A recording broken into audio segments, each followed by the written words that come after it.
ನಮಸ್ಕಾರ ವೀಕ್ಷಕರೇ, ನಾನು ನಿಮ್ಮ ಮಂಜುನಾಥ್ ಅಡ್ವೊಕೇಟ್ ಹಾಗೂ ಅಧ್ಯಾತ್ಮ ಚಿಂತಕರು ಮಾತಾಡ್ತಾ ಇರೋದು.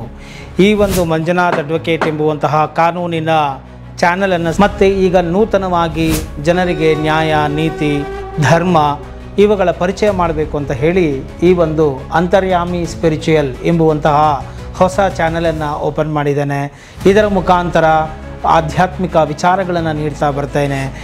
ನಮಸ್ಕಾರ ವೀಕ್ಷಕರೇ, ನಾನು ನಿಮ್ಮ ಮಂಜುನಾಥ್ ಅಡ್ವೊಕೇಟ್ ಮಾತಾಡ್ತಾ ಇರೋದು.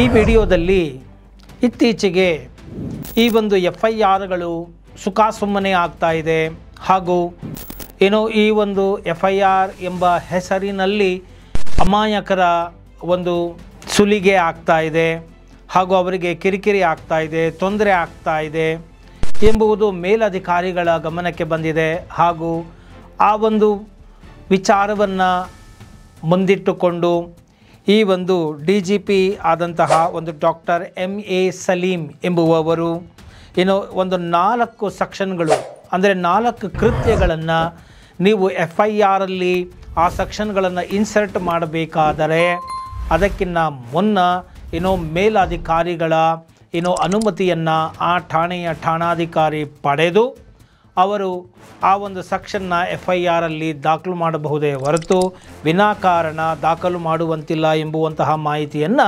ನೀಡಿದ್ದಾರೆ. ಅದು ಏನಪ್ಪ ಅಂತ ಹೇಳಿದರೆ, ಸೆಕ್ಷನ್ 304 ಅಂದರೆ ಸುಲಿಗೆ ಪ್ರಕರಣಗಳು, ಮತ್ತು 103(2) ಅಂದರೆ ಗುಂಪು ಹತ್ಯೆ, 103 ಸಬ್ ಕ್ಲಾಸ್ 2ನಲ್ಲಿ ಗುಂಪು ಹತ್ಯೆ, ಇನ್ನು 111 ಸೆಕ್ಷನ್ ಅದೇನು ಹೇಳುತ್ತಪ್ಪ ಅಂದರೆ ಸಂಘಟಿತ ಅಪರಾಧ ಎಂಬುದನ್ನು ಹೇಳುತ್ತೆ. ಇನ್ನು 113B ಭಾರತದ ಸಾರ್ವಭೌಮತ್ವಕ್ಕೆ ಧಕ್ಕೆ ಉಂಟು ಮಾಡುವಂತಹ ಒಂದು ಕೃತ್ಯಗಳು. ಈ ಒಂದು ಕೃತ್ಯಗಳಿಗೆ ಸಂಬಂಧಪಟ್ಟಂತೆ FIRಲ್ಲಿ ಈ ಒಂದು ಸೆಕ್ಷನ್ಗಳನ್ನು ಇನ್ಸರ್ಟ್ ಮಾಡಿ ದೂರು ದಾಖಲು ಮಾಡಬೇಕಾದ್ರೆ, FIR ದಾಖಲು ಮಾಡಬೇಕಾದ್ರೆ ಅವರು ಹಿರಿಯ ಅಧಿಕಾರಿಗಳ ಇಂದ ಅನುಮತಿಯನ್ನು ಪಡೆದು ಪರಿಶೀಲಿಸಿ ನಂತರ ಆ ಒಂದು ಸೆಕ್ಷನ್ಗಳನ್ನು ಅವರು ಇನ್ಸರ್ಟ್ ಮಾಡಬಹುದು ಅಂತ ಹೇಳಿ ಸುತ್ತೋಲೆಯನ್ನು ಅಂದರೆ ಸರ್ಕ್ಯುಲರ್ಗಳನ್ನು ಹೊರಡಿಸಿದ್ದಾರೆ. ಈ 4 ಕಲಂಗಳ ಅಳವಡಿಕೆ ಹಾಗೂ ತನಿಖೆಗೆ ಅನುಮತಿ ಕೊಡುವ ಅಧಿಕಾರವನ್ನು ಜಿಲ್ಲಾ ಮಟ್ಟದಲ್ಲಿ ಡಿಸ್ಟ್ರಿಕ್ಟ್ ಲೆವೆಲಲ್ಲಿ ಹೆಚ್ಚುವರಿ SP ಹಾಗೂ SPಗಳು ಹೊಂದಿರುತ್ತಾರೆ. ಸೊ ಈ ಕಮಿಷನರೇಟ್ ವ್ಯಾಪ್ತಿಯಲ್ಲಿ DCP ಹಾಗೂ ಮೇಲ್ಮಟ್ಟದ ಅಧಿಕಾರಿಗಳಿಗೆ ಅಧಿಕಾರ ಇರುತ್ತದೆ. ತುರ್ತು ಸಂದರ್ಭಗಳಲ್ಲಿ ತನಿಖಾಧಿಕಾರಿಗಳು ಹಿರಿಯ ಅಧಿಕಾರಿಗಳಿಂದ ಮೌಖಿಕವಾಗಿ ಅನುಮತಿಯನ್ನು ಪಡೆದು ತನಿಖೆ ಮುಂದುವರಿಸಬಹುದು. ಬಳಿಕ 24 ಗಂಟೆಗಳಲ್ಲಿ ಹಿರಿಯ ಅಧಿಕಾರಿಗಳು ಲಿಖಿತ ಅನುಮತಿ ನೀಡಬಹುದು ಎಂದು ಸುತ್ತೋಲೆಯಲ್ಲಿ DGP ತಾಕೀತು ಮಾಡಿದ್ದಾರೆ. ಸೊ ಈ ಒಂದು ನಿಟ್ಟಿನಲ್ಲಿ ಒಂದು ಒಳ್ಳೆಯ ಕ್ರಮ ಬಂದಿದೆ. ಯಾಕೆ ಅಂತ ಹೇಳಿದರೆ, ಕೆಲವೊಮ್ಮೆ ಎಷ್ಟೋ FIRಗಳು ಮೇಲಧಿಕಾರಿಗಳ ಗಮನಕ್ಕೆ ಬರೋದಿಲ್ಲ. ಮೇಲಧಿಕಾರಿಗಳ ಗಮನಕ್ಕೆ ಬರದೇನೆ ಅಮಾಯಕರುಗಳು ಬಂದಾಗ ಅವರ ಮೇಲೆ ಸುಖಾಸುಮ್ಮನೆ FIRಗಳು ದಾಖಲಾಗ್ತಾ ಇರೋದು ಕಂಡು ಬರ್ತಾ ಇದೆ. ನಾವು ಕೂಡ ನೋಡ್ತಾ ಇದ್ದೇವೆ. FIR ಅನ್ನೋದು ಏನೋ ಒಂದು ತೀರಾ ಸರ್ವೇ ಸಾಮಾನ್ಯ ಅನ್ನೋ ಥರದಲ್ಲಿ ಆಗೋಗಿದೆ. ಆದರೆ ಒಂದು FIR ಒಬ್ಬ ವ್ಯಕ್ತಿಯ ಮೇಲೆ ಆದರೆ ಆತನಿಗೆ ಎಷ್ಟು ಸಮಸ್ಯೆ ಆಗುತ್ತೆ. ಒಂದು ಪಾಸ್ಪೋರ್ಟ್ಗೆ ಹೋದಾಗ, ಒಂದು ವೆರಿಫಿಕೇಷನ್ಗೆ ಹೋದಾಗ ಒಂದು FIR ಇದ್ದರೆ ಆ ಒಂದು CC ನಂಬರ್ಗಳಿದೆ, ಎಷ್ಟು ಪ್ರಾಬ್ಲಮ್ ಆಗುತ್ತೆ. ಪೊಲೀಸ್ ಕ್ಲಿಯರೆನ್ಸ್ಗಳಿಗೆ ಕೇಳ್ತಾರೆ. ಆದ್ದರಿಂದ ಸುಖಾಸುಮ್ಮನೆ ಜನಗಳಿಗೆ ಬೇಡದ ಸಲ್ಲದ ಒಪ್ಪದ ಆ ಒಂದು ಕೃತ್ಯಕ್ಕೆ ಅಲ್ಲಿ ಅವರು ಭಾಗಿ ಆಗಿರೋದೇ ಇಲ್ಲ, ಮೇಲ್ನೋಟದ ಸಾಕ್ಷಿಗಳು ಇರೋದಿಲ್ಲ, ಆ ಸ್ಥಳದಲ್ಲೇ ಇರೋದಿಲ್ಲ, ಅಂಥವ್ರನ್ನೆಲ್ಲ ಕರ್ಕೊಂಬಂದು FIRಗಳನ್ನ ಹಾಕಿ ಬಿಡೋದು, ಇದೆಲ್ಲ ನಾವು ನೋಡ್ತಾ ಬಂದಿದ್ದೇವೆ ವಕೀಲರಾಗಿ. ಆದ್ದರಿಂದ ಈ ಒಂದು DGPಯವರು ಸಲೀಮ್ರವರು ತೆಗೆದುಕೊಂಡಿರುವಂತಹ ಈ ಒಂದು ತೀರ್ಮಾನ ನಿಜಕ್ಕೂ ಶ್ಲಾಘನೀಯವಾದದ್ದು. ಹಾಗೂ ಅವರು ಏನು ಸುತ್ತೋಲೆಗಳನ್ನು ಕೊಟ್ಟಿದ್ದಾರೆ ಅದು ಕೊಟ್ಟರೆ ಸಾಲದು, ಅದನ್ನು ಸರಿಯಾದ ರೀತಿಯಲ್ಲಿ ಜಾರಿಗೊಳಿಸಬೇಕು. ಅದನ್ನು ಠಾಣಾಧಿಕಾರಿಗಳು ಅದನ್ನು ನೆರವೇರಿಸಬೇಕು, ಪಾಲನೆಯನ್ನು ಮಾಡುವಂತೆ ನೋಡಿಕೊಳ್ಳುವುದು ಕೂಡ ಆ ಒಂದು ಆದೇಶವನ್ನು ಹೊರಡಿಸಿರುವಂತಹ DGPಯವರ ಜವಾಬ್ದಾರಿಯಲ್ಲಿ ಇರುತ್ತದೆ ಮತ್ತು ಅವರು ಮಾಡ್ತಾರೆ ಅಂತ ಕೂಡ ನಾವು ನಂಬ್ತೇವೆ.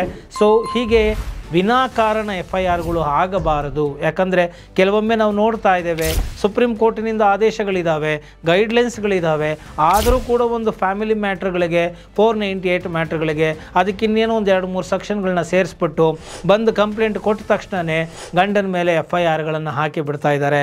ಮತ್ತು ಠಾಣೆಗಳಿಗೆ ಬನ್ನಿರಿ ಅನ್ನೋದು, ಹೆರಾಸ್ ಮಾಡೋದು ಮತ್ತು ಈ ಥರದ್ದೆಲ್ಲ ನಡೀತಾ ಇದ್ದಾವೆ.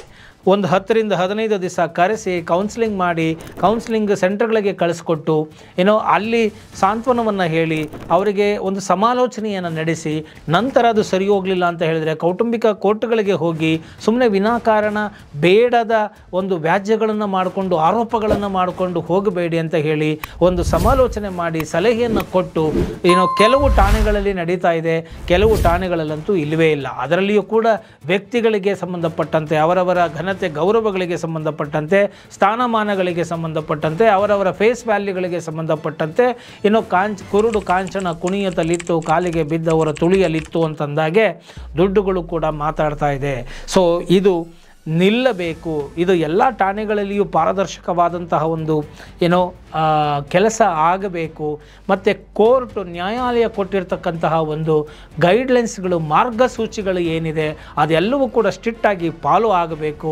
ನೋಡಿ, CCTVಗಳು ಕೂಡ ಮೇಂಟೈನ್ ಮಾಡಬೇಕು ಅಂತ ಇದೆ, ಆದರೆ ಮೇಂಟೈನ್ ಮಾಡ್ತಾ ಇಲ್ಲ. ಫೋನ್ಗಳನ್ನು ಕಸಿದುಕೊಳ್ಳಬಾರದು ಅಂತ ಇದೆ, ಸ್ಟೇಷನ್ಗೆ ಹೋಗ್ತಾ ಇದ್ದಂಗೆ ಫೋನ್ಗಳನ್ನು ಕಸಿದುಕೊಂಡು ಬಿಡ್ತಾರೆ, ತೊಗೊಂಡು ಬಿಡ್ತಾರೆ. ರೆಕಾರ್ಡಿಂಗ್ ಮಾಡ್ಕೊಳ್ಳೋಕ್ಕೆ ಬಿಡಲ್ಲ, CCTVನೂ ಬಿಡಲ್ಲ, ಜನಗಳು ರೆಕಾರ್ಡಿಂಗ್ ಮಾಡ್ಕೊಳ್ಳೋಕ್ಕೂ ಬಿಡಲ್ಲ. ಸೊ ಇದೇನು ಠಾಣೆ ಅನ್ನೋದು ಪಬ್ಲಿಕ್ ಪ್ಲೇಸಾ ಅಥವಾ ಪ್ರೈವೇಟ್ ಪ್ಲೇಸಾ? ಇದು ಪ್ರೈವೇಟ್ ಗಂಡ ಹೆಂಡತಿ ರೂಮ್ ಕೆಟ್ಟೋಯ್ತಾ ಇದು ರೆಕಾರ್ಡಿಂಗ್ ಮಾಡ್ಕೋಬೇಡ ಅಂತ ಅನ್ನೋದಕ್ಕೆ. ಸೊ ಆದ್ದರಿಂದ ಈ ತರಹದ ಒಂದು ಮಾರ್ಗದರ್ಶನಗಳು ಇದ್ದರೂ ಕೂಡ ಅದು ಜಾರಿಗೊಳಿಸುವಲ್ಲಿ ವಿಫಲ ಆಗ್ತಾ ಇದೆ. ಸೊ ಇಂತಹ ಒಂದು ಜವಾಬ್ದಾರಿಯನ್ನು ಕೂಡ ಸಲೀಮ್ರವರು ತೆಗೆದುಕೊಂಡು ಆ ಒಂದು DGP ರ್ಯಾಂಕಿಂಗ್ ಆಫೀಸರ್ ತೆಗೆದುಕೊಂಡು ಈ ಒಂದು ಠಾಣೆಗಳಿಗೆ ಸರ್ಕ್ಯುಲರ್ ಕೊಟ್ಟು ಕೋರ್ಟಿನ ಮಾರ್ಗದರ್ಶನಗಳನ್ನು ಪಾಲನೆ ಮಾಡಬೇಕು ಅನ್ನೋದು ಕೂಡ ಒಂದು ಸರ್ಕ್ಯುಲರ್ ಕೊಟ್ಟರೆ ಒಳ್ಳೆಯದು. ಮತ್ತು ಲಾಯರ್ಗಳು ಠಾಣೆಗಳಿಗೆ ಹೋದಾಗ ಅವರಿಗೆ ಗೌರವಯುತವಾಗಿ ನಡೆಸಿಕೊಳ್ಳಬೇಕು.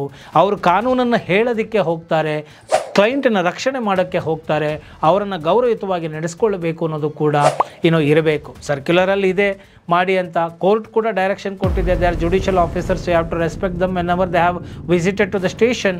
But I am just seeing every day the junior advocates ಏನು ಮಾಡ್ತಾ ಇದ್ದಾರೆ, ಹೋದಾಗ ಅವರಿಗೆ ರೆಸ್ಪೆಕ್ಟ್ ಇಲ್ಲ, ಸುಮ್ಮನೆ ಕಾಯಿಸೋದು, ಎಲ್ಲೋ ಇದ್ದಾರೆ ಅನ್ನೋದು, ಸಾಹೇಬ್ರು ಎಲ್ಲೋ ಇದ್ದಾರೆ ಅನ್ನೋದು, ಇದೆಲ್ಲ ನಡೀತಾ ಇದೆ.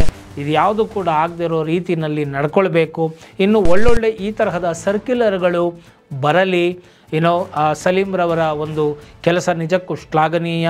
ಸೊ ಅಮಾಯಕರ ರಕ್ಷಣೆಗಾಗಿ ಮತ್ತು ಕೋರ್ಟಿನ ಮಾರ್ಗದರ್ಶನಗಳ ರಕ್ಷಣೆಗಾಗಿ ಪಾಲನೆಗಾಗಿ ಹೆಚ್ಚು ಈ ತರಹದ ಸರ್ಕ್ಯುಲರ್ಗಳನ್ನು ಕೊಟ್ಟು ಅದನ್ನು ಪಾಲನೆ ಮಾಡುವಂತೆ ಜಾರಿಗೊಳಿಸಬೇಕು ಅಂತಲೂ ಕೂಡ ಈ ಒಂದು ವಿಡಿಯೋ ಮುಖಾಂತರ ನಾನು ಸಾರ್ವಜನಿಕರ ಹಿತದೃಷ್ಟಿಯಿಂದ ಕೇಳ್ಕೊಳ್ತಾ ಇದ್ದೀನಿ ಹಾಗೂ ಆಗ್ರಹ ಕೂಡ ಮಾಡ್ತಾ ಇದ್ದೀನಿ ಅಂತ ಹೇಳ್ತಾ, ಈ ವಿಡಿಯೋ ನಿಮಗೆ ಇಷ್ಟ ಆಗಿದೆ ಅದರಲ್ಲಿ ಮರೆಯದ ಹಾಗೆ ಲೈಕ್ ಕೊಡಿ ಹಾಗೂ ಇತರರಿಗೂ ಕೂಡ ಶೇರ್ ಮಾಡಿ, ಮರೆಯದ ಹಾಗೆ ಕಾಮೆಂಟ್ ಮಾಡಿ ಅಂತ ಹೇಳ್ತಾ ಈ ವಿಡಿಯೋವನ್ನು ಇಲ್ಲಿಗೆ ಮುಗಿಸ್ತಾ ಇದ್ದೀನಿ. ಜೈ ಹಿಂದ್, ಜೈ ಕರ್ನಾಟಕ ಮಾತೆ.